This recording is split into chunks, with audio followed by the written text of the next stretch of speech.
Hello friends, welcome to doctor Preeti YouTube channel. आज हम बात करेंगे प्रोमेथाजीन सिरप के बारे में, जो कंपोजिशन है मेडिकल स्टोर में आपको फिनार्गन नाम से मिल जाती है। पॉपुलर ब्रांड है फिनार्गन। 60 ml 100 ml की बॉटल मिलती है आपको। जरूरी नहीं कि आप बच्चों को ही दें, या आप एडल्ट को, ओल्ड एज वालों को भी दे सकते हैं। अगर जो लोग टैबलेट नहीं ले सकते उनको आप सिरप दे सकते हैं, या फिर डॉक्टर जो है वो डोज डिसाइड कर दें, तब आप इसको किसी को भी दे सकते हैं। प्रोमेथाजीन जो है वो फर्स्ट जनरेशन के एंटीहिस्टामिन मेडिसिन है, जिसे कई पेशेंट बार बार पेशेंट जो है देने पर हो सकता है पेशेंट को ब्रीथिंग रिलेटेड समस्या हो सकती है। इसलिए इसको हमेशा सिर्फ और सिर्फ डॉक्टर की सलाह पर ही ले। कोई भी ऐसा वीडियो या कुछ भी देख करके खुद से कभी भी कोई मेडिसिन ना ले।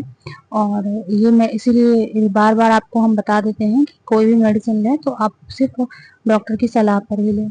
बस ये नॉलेज के लिए वीडियो बनाए जाते हैं। तो चलिए आगे बढ़ते हैं। इस वीडियो में हम प्रोमेथाजीन फिनार्गन के बारे में जानेंगे। इसे किसे नहीं दे सकते हैं, यानी कि इसकी कॉन्ट्रा इंडिकेशंस क्या है, इसमें क्या क्या सावधानियां रखनी है, कौन कौन सी बीमारी में हम इस दवा का यूज करते हैं, इसके क्या क्या साइड इफेक्ट हैं, और वीडियो के लास्ट में हम इसके डोज के बारे में, इसकी कितनी मात्रा किसको दें, इसके बारे में जानेंगे।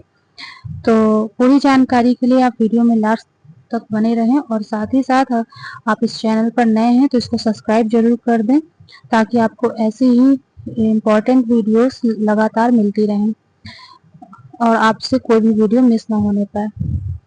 चलिए तो फिर आगे बढ़ते हैं। जो प्रोमेथाजीन फिनार्गन सिरप है, इसकी कुछ इम्पोर्टेंट बातें हैं। तो किसी बच्चे की एज अगर 2 साल से कम है तो उसे ये सिरप नहीं देना है, क्योंकि उसे ब्रीथिंग रिलेटेड, श्वास से रिलेटेड समस्या जो है वो हो सकती है, यहाँ तक कि बच्चे की डेथ भी हो सकती है।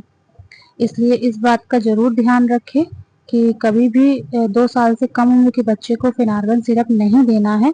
और अगर बच्चा 2 साल का या 2 साल से ज़्यादा है, और उसे अगर जब तक डॉक्टर ना बोले या डॉक्टर की निगरानी पर ही बच्चे को सिरप दें, बिना डॉक्टर के सलाह के। और अगर किसी बच्चे को डॉक्टर ने प्रोमेथाजीन या फेनार्गन प्रिस्क्राइब की है, तो एक बार बच्चे की डिसीज के बारे में, मेडिसिन हिस्ट्री के बारे में डॉक्टर से जरूर बताएं, जिससे वो दवा की डोज और क्वांटिटी डिसाइड कर सके। यदि बच्चे को अगर ब्रीथिंग से रिलेटेड कोई समस्या है, अस्थमा है, सीओपीडी है, स्लीप एपनिया है, और बच्चे सोते समय सांस लेने में उनको समस्या होती है, लंग से संबंधित कोई समस्या है, या बच्चे को कोई एंटीसाइकोटिक मेडिसिन चल रही है, या उसको सीजर्स आते हैं, कन्वर्जन्स आते हैं, और लिवर संबंधित, यूरिन से रिलेटेड, या कोई भी ऐसी समस्या है, तो और या फिर कोई किसी भी ऐसी बीमारियों से रिलेटेड दवा चल रही है, जिससे जरूर डॉक्टर को बताएं, जिससे डॉक्टर जो है उसकी डोज को एडजस्ट करके लिख सके। और कोई और दवा हो सके तो वो हो सकता है यही दें, या फिर कोई और दवा दे सके, क्योंकि जरूरी नहीं कि कोई डिसीज पहले से चल रही हो और आप उसी कोई भी दवा आप ले सकते हैं। कभी कभी होता है कि कोई दवा अगर चल रही है तो कोई कुछ दवाएं जो हैं आपको नहीं लेनी होती हैं, वो आपके डॉक्टर ही बताएंगे कि आपको कौन सी दवा लेनी है, कौन सी दवा नहीं लेनी है। अब जानेंगे इसकी स्ट्रेंथ के बारे में। तो ये 5 मिलीग्राम पर 5 ml रहती है। 1 टेबल स्पून में 5 मिलीग्राम की डोज आप दे रहे हैं। यूजेस की बात करें, किन किन बीमारी में यूज होती है, तो एंटीहिस्टामिनिक मेडिसिन है, या एलर्जिक रिएक्शन को ठीक करने में, यदि किसी बच्चे को स्किन में एलर्जी हो गई हो, रेडनेस हो गई हो, खुजली हो रही हो, रेसेस पड़ गए हो, हे फीवर हो, स्वेलिंग आ जा रहे हो, या फिर कभी कभी कुछ मेडिसिन से एलर्जी हो गई हो उसके साइड इफेक्ट के द्वारा, तो भी डॉक्टर आपको फिनार्गन या प्रोमेथाजीन प्रिस्क्राइब करते हैं। और कभी कभी डॉक्टर आपको, जैसे कि कार में, बस में किसी को मोशन सिकनेस होती है, तब डॉक्टर आपको ये टैबलेट दे सकते हैं। या फिर नॉर्मल नोजिया वोमिटिंग में भी ये आप टैबलेट जो है डॉक्टर के द्वारा लिखी जा सकती है। या ये चूंकि हाईली सेडेटिव होने के कारण इंसोम्निया भी लाते हैं, यानी किसी किसी बच्चों को अगर नींद नहीं आ रही होती है, या कभी ऐसा ओकेजन हो जाता है कि कुछ लोग अपने बच्चों को वहाँ पे सोचते हैं कि वो अच्छी नींद ले ले, तो भी कुछ डॉक्टर्स जो है ये दवा आपको प्रिस्क्राइब कर सकते हैं। अब साइड इफेक्ट की बात करें तो बच्चों में कॉमन जो है, जैसे कि गले में, नाक में सूखापन, कॉन्स्टिपेशन हो सकता है, और ब्रीथिंग रिलेटेड, नींद ना आना, डिजीनेस, पेशाब में कुछ प्रॉब्लम हो सकती है, और कोई अनवांटेड अगर प्रॉब्लम आपको दिखती है इस प्रोमेथाजीन या फिनार्गन सिरप से, तो तुरंत इसे बंद कर दे और अपने डॉक्टर से जरूर मिलें, उनसे अपने बारे में या अपने इन कारणों के बारे में बताएं। अब डोज की बात करें तो बच्चों में डोज उनके बॉडी वेट के अनुसार कैलकुलेट करके दी जाती है। जैसे 1 मिलीग्राम प्रोमेथाजीन पर केजी के अनुसार दी जाती है। एग्जाम्पल के तौर पे 10 किलोग्राम का कोई बच्चा है तो उसे 10 मिलीग्राम प्रोमेथाजीन दी जाती है, यानी कि 1 टेबल स्पून में 5 ml होता है, तो बच्चे को 2 चम्मच दे सकते हैं।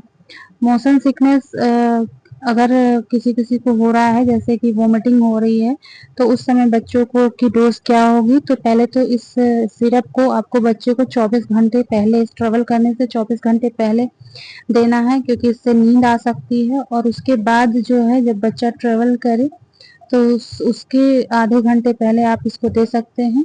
इसका जो इफेक्ट है वो 4, 5, 6 घंटे तक रहता है। और सबसे इम्पोर्टेंट कि कभी भी आप इसको लेने से पहले डॉक्टर की सलाह जरूर लें, डॉक्टर से कंसल्ट जरूर करें। और इस फिनार्गन सिरप को आप खाने से पहले या खाने के बाद भी ले सकते हैं।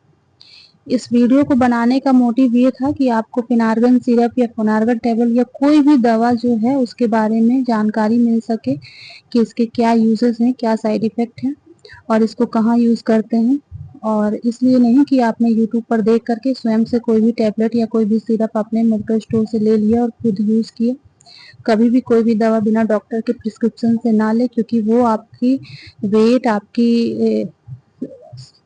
आपको देख कर ही कोई दवा डिसाइड करते हैं, ना कि ऐसे कुछ भी किसी को कुछ भी डिसाइड कर दे। वो आपसे कुछ क्वेश्चंस पूछते हैं कि आपको कोई प्रॉब्लम तो नहीं है, वो तभी वो डिसाइड करते हैं कि आप ये दवा यूज कर सकते हैं या नहीं।